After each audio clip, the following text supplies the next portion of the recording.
Շնորհակալություն, հաջորդ հարցը Նյուզային։ Պարոն Փաշինյան,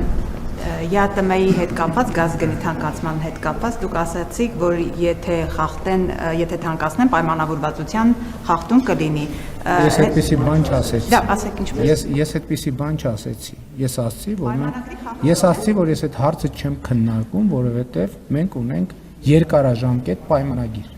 Երկարաժամկետ պայմանագրի խախտում կլինի, եթե այս պահին գազի գինը բարձրանա։ Ես ասացի, ես այդպես սցենար չեմ քննարկում։ Ես ուրիշ բան ասացի, խնդրում եմ, ես ասացի, ո՞նց կարանք մենք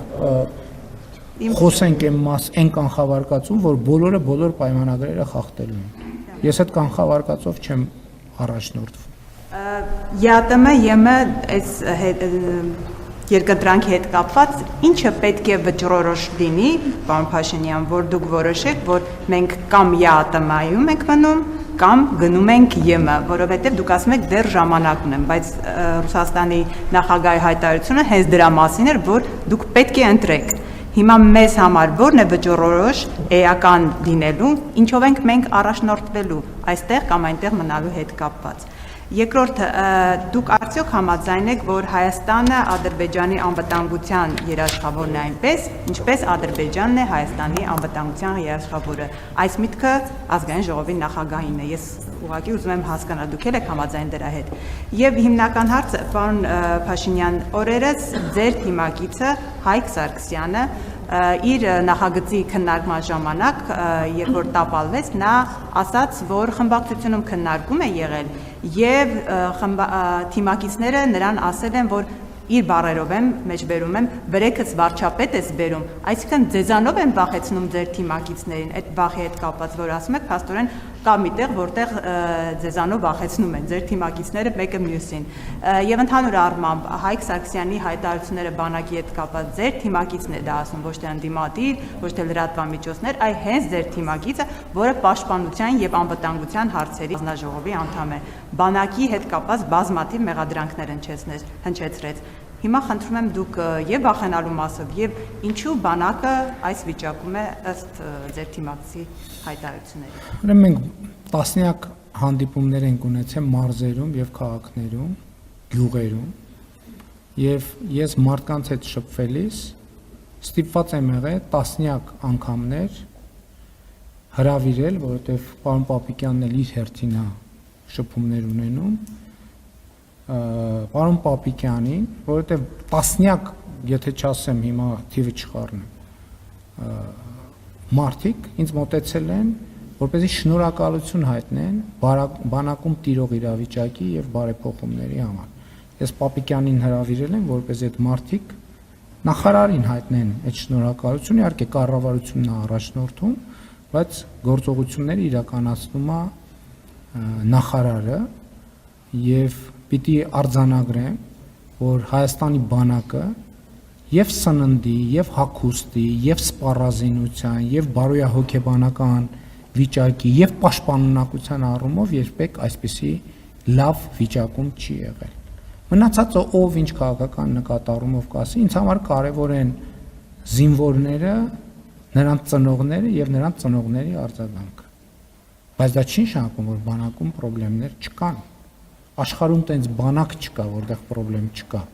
Աշխարհում տենց երկիր չկա, որտեղ խնդիրներ չկան։ Բայց Հայաստանի Հանրապետության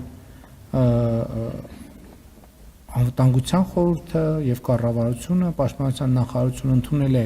բանակի կերպափոխման տեսլականը, եւ այդ տեսլականը ռազմավարությունը հայեցակարգը քայլ-քայլ իրականացվում է եւ իրագործվում է։ Այն մնացած հայտարարություններին ես անդրադառնալու կարիք չեմ տեսնում, որովհետև երբ որ փորձում եմ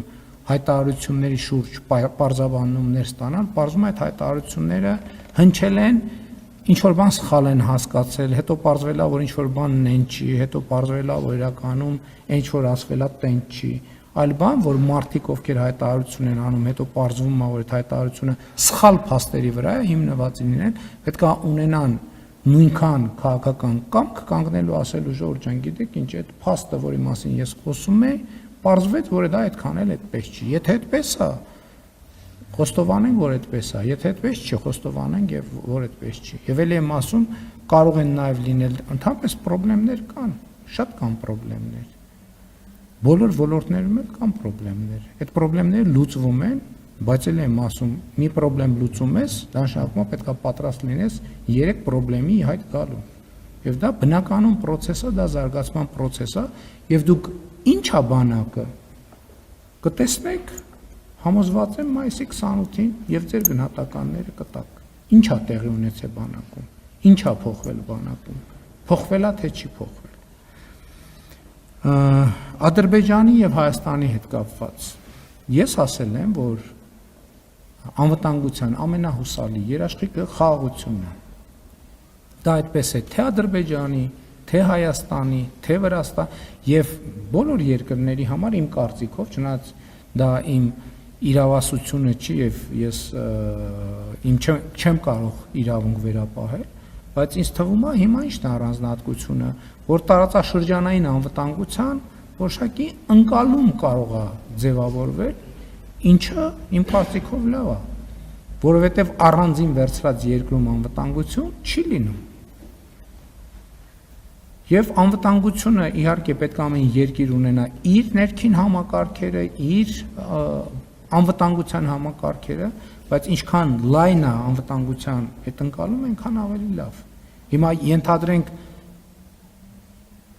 Հայաստանի եւ Ադրբեջանի համար խաղաղությունը անվտանգության երաշխիք է, թե երաշխիք չի։ Իհարկե երաշխիք է։ Այդ խաղաղությունը ում միջև է կնքվել։ Հայաստանի եւ Ադրբեջանի։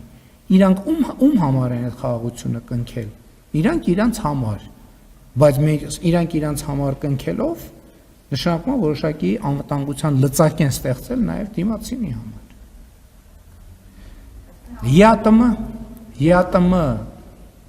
ԵԱՏՄ ասիկ